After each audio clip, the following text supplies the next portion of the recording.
Bonjour à tous, aujourd'hui nous allons parler du mineur et de ses droits.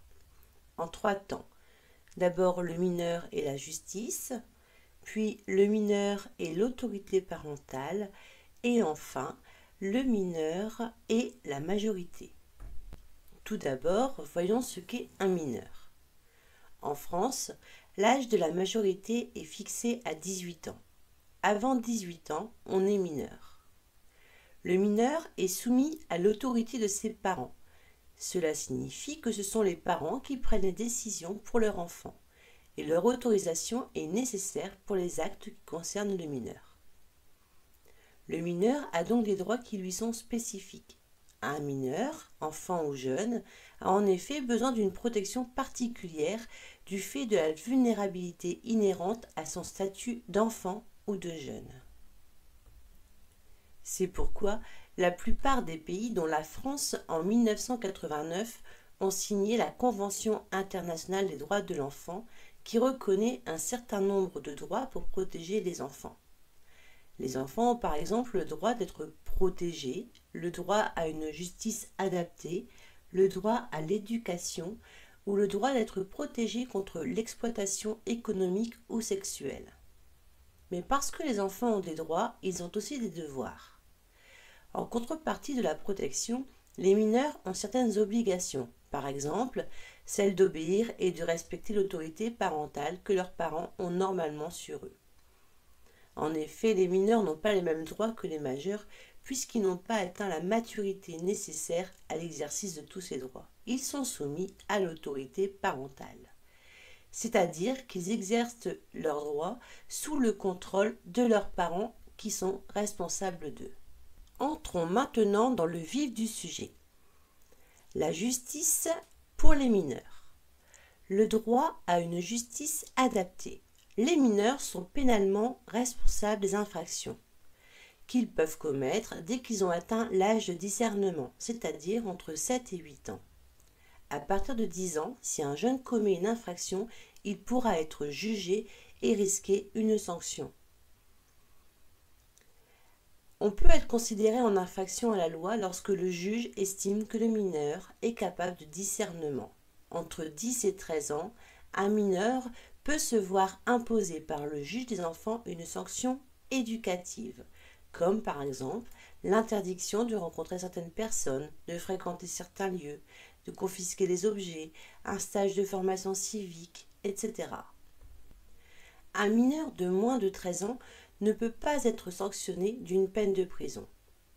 Mais lorsqu'un mineur, à partir de 13 ans, est sanctionné d'une peine de prison, il doit être emprisonné dans une prison spéciale pour mineurs. Le mineur bénéficie de ce qu'on appelle l'excuse de minorité, ce qui veut dire que dans le cas où un juge décide d'une sanction pénale à son encontre, celle-ci ne peut excéder la moitié de ce que risquerait un majeur pour le même acte. Par exemple, pour un vol simple, un majeur risque jusque 3 ans de prison, mais le mineur, au maximum, 1 an et demi. Les mineurs passent devant des tribunaux pour enfants ou devant le juge des enfants, la cour d'assises des mineurs quand il s'agit d'un crime. Elles sont spécialisées dans le droit des mineurs. Les procès de mineurs se passent à huis clos, c'est-à-dire que le public n'est pas autorisé à y assister pour respecter le droit au respect de la vie privée du mineur. Lorsqu'un mineur passe devant une juridiction pénale ou le juge des enfants, il doit obligatoirement se faire représenter par un avocat qui assure sa défense. Les juges des enfants doivent privilégier les mesures éducatives, par exemple l'aide d'un éducateur, une formation, un placement au foyer, plutôt que les mesures répressives comme une sanction pénale avec une peine de prison ou une amende. Mais qu'en est-il de la garde à vue pour les mineurs ? La garde à vue consiste à retenir une personne dans le local de la police pour les besoins d'une enquête et s'il existe des indices pour faire présumer que la personne a commis ou tenté de commettre une infraction. Pour les mineurs de 10 ans à 13 ans, on parle de retenue judiciaire. Sa durée maximale est de 12 heures. Pour les mineurs de 13 à 16 ans, la durée maximale est de 24 heures de garde à vue renouvelable une fois. alors que pour les mineurs de plus de 16 ans, la durée maximale de garde à vue peut dans certains cas être prolongée au-delà de 48 heures. En garde à vue, on a le droit de voir un avocat dès la première heure et de voir un médecin. Les parents ou représentants légaux doivent être informés que leur enfant mineur est placé en garde à vue. Passons maintenant à la deuxième partie de cette capsule. Il s'agit des mineurs et de l'autorité parentale.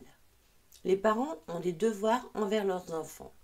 La loi française prévoit une protection en faveur de l'enfant. C'est à travers la notion d'autorité parentale que la loi impose aux parents de protéger leurs enfants. L'autorité parentale est un ensemble de droits et de devoirs ayant pour finalité l'intérêt de l'enfant. Les parents doivent ainsi, pour protéger leur enfant, veiller à la santé, à la sécurité et à la moralité de l'enfant. Ils doivent également veiller à son éducation, choisir un type d'établissement scolaire, privé ou public, et à son entretien, c'est-à-dire les élever, les nourrir. Les enfants ont des devoirs aussi envers leurs parents. Ils ont des obligations. C'est ainsi, tant qu'ils ne sont pas majeurs, ils sont soumis à l'autorité parentale et doivent obéissance à leurs parents dans les choix qu'ils font pour eux. Les enfants devront également, une fois adultes, venir en aide à leurs parents, en retour de la protection que ceux-ci leur auront donnée. Ce sont des liens de solidarité que la loi impose entre parents et enfants. Nous voici arrivés à la troisième partie de la capsule, à savoir l'émancipation du jeune. Nous savons tous que la majorité en France est accordée à 18 ans. Il arrive parfois qu'un mineur soit émancipé. En effet, il peut être émancipé dès l'âge de 16 ans, c'est-à-dire qu'il peut, comme un majeur, effectuer tous les actes de la vie civile, comme louer un appartement, voyager.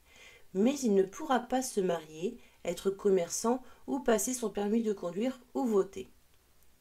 Ce sont les parents qui demandent l'émancipation de leur enfant au juge aux affaires familiales chargé des tutelles des mineurs, et non pas le mineur lui-même.